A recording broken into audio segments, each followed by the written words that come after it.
And for me, I guess no one's wanting to have a fight. Everyone's pretty chill and mellow. Right? yeah, your cannabis users don't tend to be very argumentative or wanting to have a fight, or you're not often seeing those people throw each other out into the streets in a drunken brawl. Right.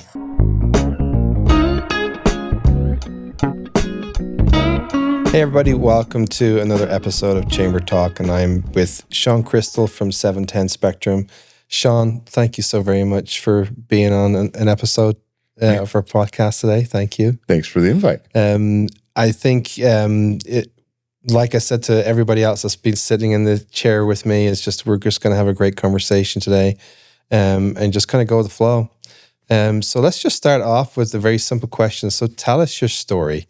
So tell us about Sean, family, grew up here, raised here, I'm assuming, so tell us a little bit about Sean. Yep, born and raised in Idaho, haven't made it very far. Was born in Pocatello, moved to Shelley when I was about 6 years old with my family, and made it further north in Shelley as I became a young adult and got my own place, and then made it up to Ammon, Idaho after getting together with my partner, and that's where we've established our family. So haven't made it very far up the way.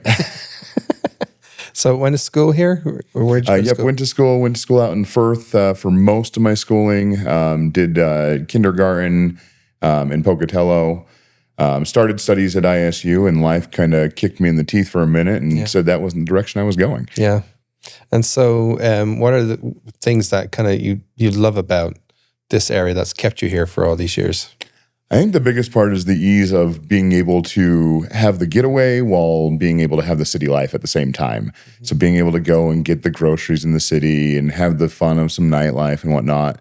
And if I wanted to, just being able to head right out to the mountains from there and just escape and have some of that serene nature. Yeah. So what are kind of fun things that you like to do then, sort of outside in the nature? And I'm always just looking to learn something new or go on an adventure or try something new. Mm-hmm. That's kind of what drives me is finding something more, finding something else to enjoy or to share with others. Yeah. And you mentioned you got a partner. So how did you guys meet? We were actually both working in food service at McDonald's at the time. Okay. I wasn't particularly interested. I was just working on kind of rebuilding my life and working and focusing on myself, and she kept pushing and pushing, and finally it just happened, and the rest is kind of history. You got a couple of kids? Yep. Yeah. I got 2 children, 1 boy, 1 girl. They just celebrated birthdays in March. Okay. They're 2 years and 10 days apart. Oh, wow. So 4 and 6 now. Oh, that's fun. Yeah. That's fun age. Definitely keep me on my toes. Yeah. Very busy age, busy time. Yes. And so inquisitive. That's good. That's when you kind of get that, but why? Yeah. Yeah. It's a great age for you to have kids. I just think about my kids were growing up, and I just thoroughly enjoyed it. A lot of stress, but busy and fun. Yep, I wouldn't trade it for the world. So sometimes it drive me crazy, but yeah, I wouldn't trade it for anything. So you started a company here in Idaho Falls called 710 Spectrum. Tell me a little bit about 710.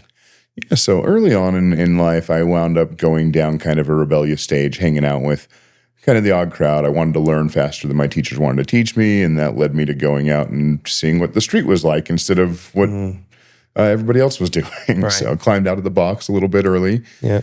Went down a path of trying a bunch of different things from cannabis to alcohol to just about everything out there, and realized that cannabis stood out. It was different. It wasn't like most substances that humans choose to indulge in. Right. And that led down a path of wanting to learn more about it. Why was it stigmatized the way it was, and things like that. So that combined into my passion for law real quick and my passion for finance. So those are the 3 things that really were my drive as in my youth as a young man was cannabis, law, and finance. Okay. And finance wasn't working out. I wasn't really all into stock trading and stuff. Law school, life kind of just kicked me in the teeth when I started pursuing that direction. Right. Dad had gotten sick with stage 4 stomach cancer, passed away right about the time I was starting college, and just one thing piled on top of another. My second semester of school, I injured my MCL, and that was a downward spiral for a little while. And then coming out of that, I just decided, hey, well, this is emerging more and more. How can we get into it? How can we participate? And how can we bring something different to the cannabis industry? Right. So let me just sort of backtrack a little bit then to kind of understand that a little bit. So yeah, you kind of several key things happening in your life at this time, several options, out there in which to, in terms of from a substance perspective, to manage a lot of the challenges you were facing at the time. But you kind of came out feeling like that cannabis was a better option. And so that led you down the road of trying to understand the regulatory side of it, understand the benefits to it, which has led to what you now have as 710 Spectrum. Obviously, there's, for folks that might be watching this, let's just talk about the law at this moment in time and what it is you actually do at 710, just to make sure everyone understands that you're very specific within your industry and within the law of the United States. So tell us a little bit about that. Yeah, so 710 Spectrum was really built out of a passion to bring a level of professionalism to an industry that seemed immature in the States. I spent 2.5 weeks in Amsterdam back in 2009 and watched what a mature cannabis industry looks like. Mm-hmm. And when I came back to the States and saw some of the recreational states and the medical states and how they were doing things, it just wasn't pleasurable or desirable in that fashion. And so that kind of is where 710 Spectrum and the concept initially stemmed from. In regards to legal regulation, it's been definitely a fun challenge for me. My friends call me crazy because I do it with a smile on my face, but of building that within Idaho and federal compliance. Mm-hmm. I didn't want to push the buttons of playing around with federal compliance in recreational states. Just because that is a murky water. You never know what's going to happen. One day you could be operating legally within your state, and the next day the feds could come in and shut you down. Right. So we started looking at what could be done in Idaho. And 710 Spectrum today was born out of a drop shipping concept. So we tried to bring drop shipping to the industry, and that just wasn't working out. It became more of a challenge and more of a headache than I was ever wanting to take on. So we focused solely on hemp-derived products, beginning with broad-spectrum CBD products. So getting some of the other trace cannabinoids in there, some of the other terpenes that are often left out in a lot of the recreational legal markets currently. A lot of places are using isolate-based products, so individual cannabinoids. So my passion for law led me down the rabbit hole of looking at what the law actually reads versus what the perception or stigma around it was, especially for Idaho. Federal law was very clear, very easy to understand with the hemp regulations. In 2018, the feds removed hemp from the Controlled Substances Act through the Federal Farm Bill. Right. And Idaho was the last state in the nation to adopt those regulations in 2021 with the adoption of HR 126. And that outlined a pretty similar framework. A couple of things they didn't, or that they changed, was they included THCA in their total THC requirement to meet the definition of hemp. So for hemp, it has to be under 0.3% Delta-9 THC and THCA combined in Idaho. A lot of the industry outside of Idaho sells a lot of THCA products, which, even from my understanding of Federal Farm Bill, aren't compliant products. So we've just fully stayed away from those in our industry and through our business. Mm-hmm. With our business, we've brought everything from pet wellness products to dosage options for just about everyone out there, from non-intoxicating, non-psychoactive CBD, CBN, CBG, to some of your euphoric products, including hemp-derived Delta-9 and other alternative cannabinoids. So describe to me like your kind of, what would be your average customer that would come in the doors here in Idaho Falls? We see just about everyone from every walk of life. Mm-hmm. Most of our clientele ages from about 21 to 80 plus. And we see doctors, lawyers, business owners, fast food workers, just everybody from everywhere, cancer patients. I was going to ask, you get a lot of folks that are going through medical treatment or have illnesses that are utilizing some of the products you sell to help cope with some of those issues they're facing? Yeah, we've got a pretty large clientele base on that side of things. We do get a fair amount of cancer patients coming just looking for some sort of relief, either something that helps them be able to eat or sleep, mm-hmm. or just get through the challenges that they're going through in mm-hmm. general.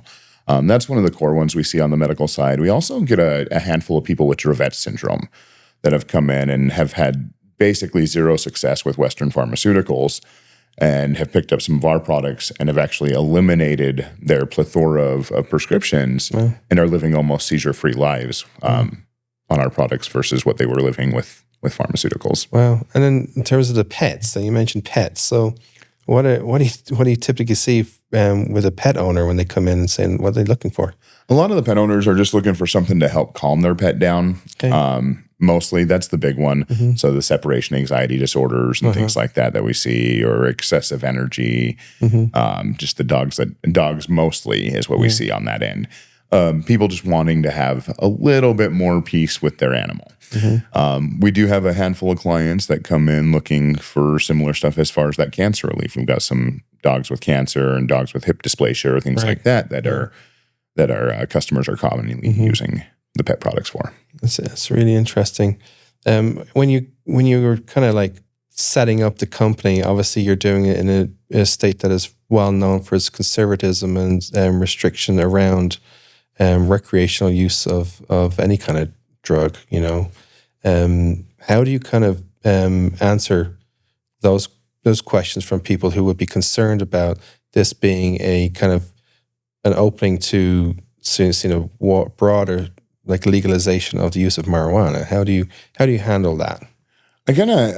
So I spend about 200 hours of due diligence discussing with law enforcement, legislators, attorneys, et cetera, before we open the doors. And a lot of misconception regarding cannabis, in particularly our leadership group, as far as elected officials and stuff. Community perception, phenomenal. People seem to understand and relate. But one of the big things that we do talk about is we've got countless examples across the country now at this point that we have a unique opportunity in Idaho to build a better system. We have a lot of opportunities to learn from other states that have either overtaxed or had too loose of restrictions and regulations or whatnot. So we're in a unique position to build the. So it's interesting. You kind of said about too loose and too restrictive. You're saying that there's a happy medium that can be found? I believe so. I think when we look at the too restrictive side, one of the biggest things I see is overtaxation. Okay. We often put substantial excise taxes on the industry in the United States currently, and that doesn't incline anybody to go ahead and consume through the legal industry. A lot of people get pushed right back out to the street dealers that aren't paying taxes, that don't care about health and safety, that may get your cannabis mixed up with their fentanyl. Jeez, yeah. And that's stuff we don't want. That's stuff we want to be able to move out of the industry, shut that side of the industry down, and bring that professionalism of caring about our clients, caring about the dosages, caring about whether or not there's heavy metals in the products and things like that. Yeah, interesting. I know that you've been working on legislation and trying to create awareness. So tell us a little bit about what it is that you kind of want our legislature to understand that they're not currently getting. Yeah, I think the biggest thing is really that there is a potential for substantial benefit to our community through a well-regulated market. Right now, we are flushing millions of dollars downriver to border dispensaries, funding other states' economies. That's money that is completely leaving Idaho and not coming back. What is coming back is our citizens are bringing the cannabis products back and turning into criminals here in Idaho.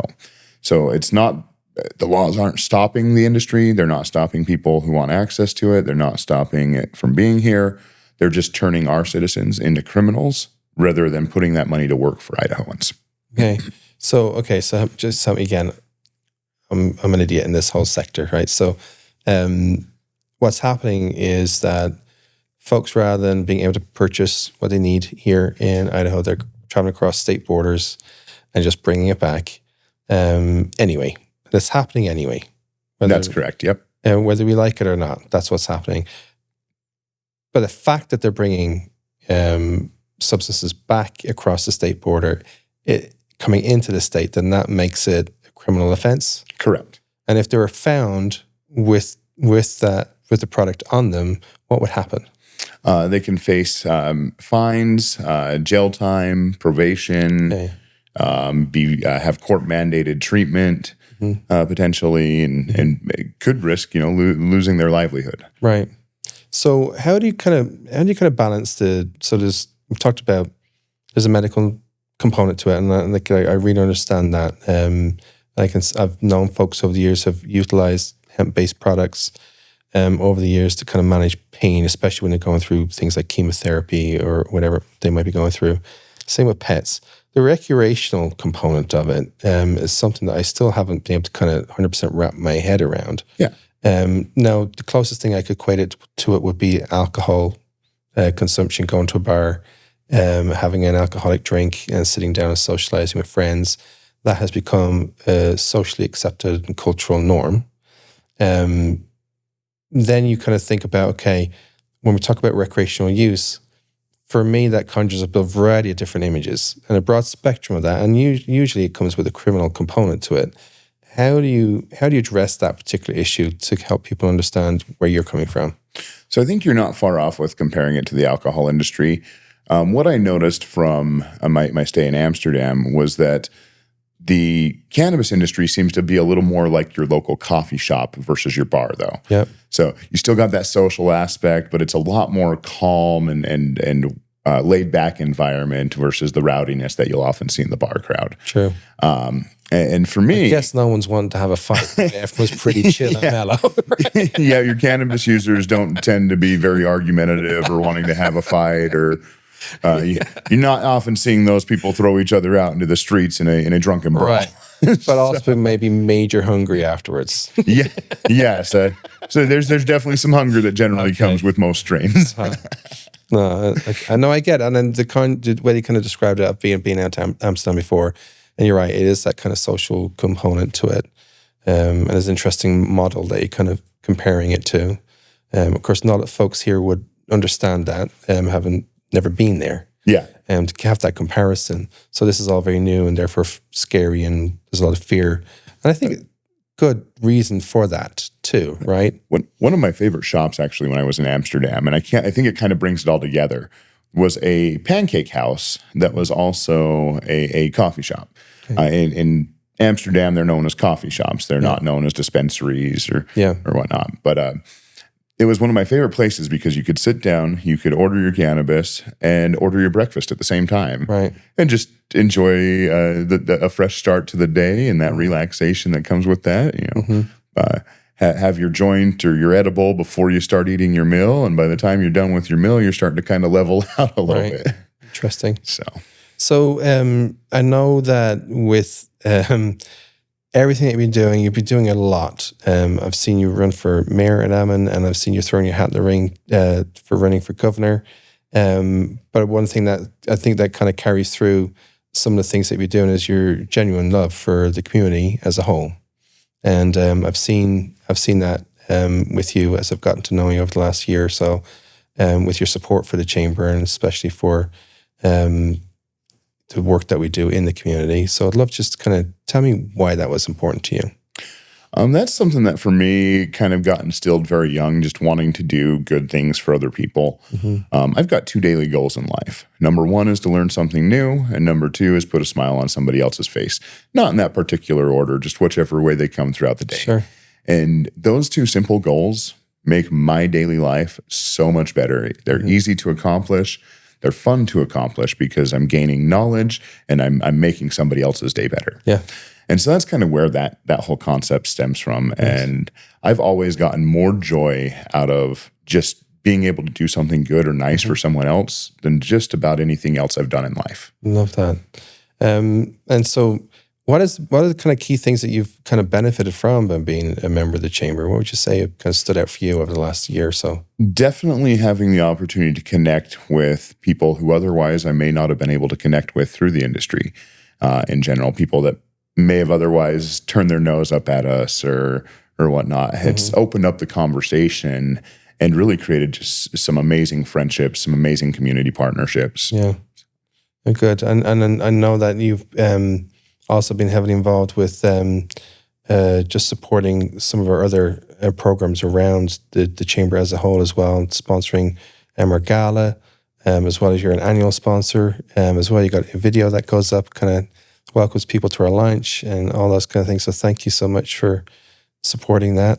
We've got a couple of minutes as we kind of get to wrap up here. Is there anything that you would like for folks who are watching to kind of know a little bit more about who you are and about 710 Spectrum? Yeah, I mean, we're here just to be a community bridge and a community anchor. We want to show what this industry can actually do for our communities, how we can invest in them, how we can keep bad actors out of the markets or get rid of the street dealers and put things to work for our community. One of the biggest things I love about being part of the Chamber of Commerce is the Emerging Leaders Program, because it's a great opportunity for us to invest in future generations, invest in our youth, invest in our future business leaders, the people that are going to be running our companies one day. And if we can't invest in our youth, what does our future really look like? That is something that I get concerned with all the time when I see the education cuts or the battle over school choice or all these other discussions that are breaking down our institutions. And one of those core things is getting back to work for our children, for our youth, for our neighbors, and just coming together as a community to build a better environment all around. Yeah. Well, Sean, I appreciate you taking the time to hang out with me today and to learn more about you as a person and the company that you've got with 710 Spectrum, your love for the community as a whole. One of the things I think I've taken away from our chat today is that there's a lot of education that needs to happen a little bit around the industry that you're in. You're acknowledging that there's a lot of fear and trying to address that. You're acknowledging that there's the good and there's the bad, and that there's laws and regulations around it all. And you're wading through a whole industry that, particularly for folks living in Idaho, that it's an uphill kind of struggle at times just to kind of get engagement with people. And so I applaud you for finding something that you love and enjoy, and for owning it and running with it and helping break down some barriers and talk to people in a way that if they don't agree with you, you're able to do that in such a way that you're able to still make a friend at the end of the day too, which is really important. Absolutely. And we've made plenty of those that don't agree with us, but still call us their friend. Yeah, and it's important. A good feeling. It is. It's really important and special for here in this part of the world. So thank you so much for being on our episode today, Sean. Really appreciate it. Thank you, Paul. Thank you. Well, that's another episode of Chamber Talk. I've been with Sean Cystal at 710 Spectrum here at Vision 208 Studios on Broadway in Idaho Falls. And please tune in to the next one. Take care.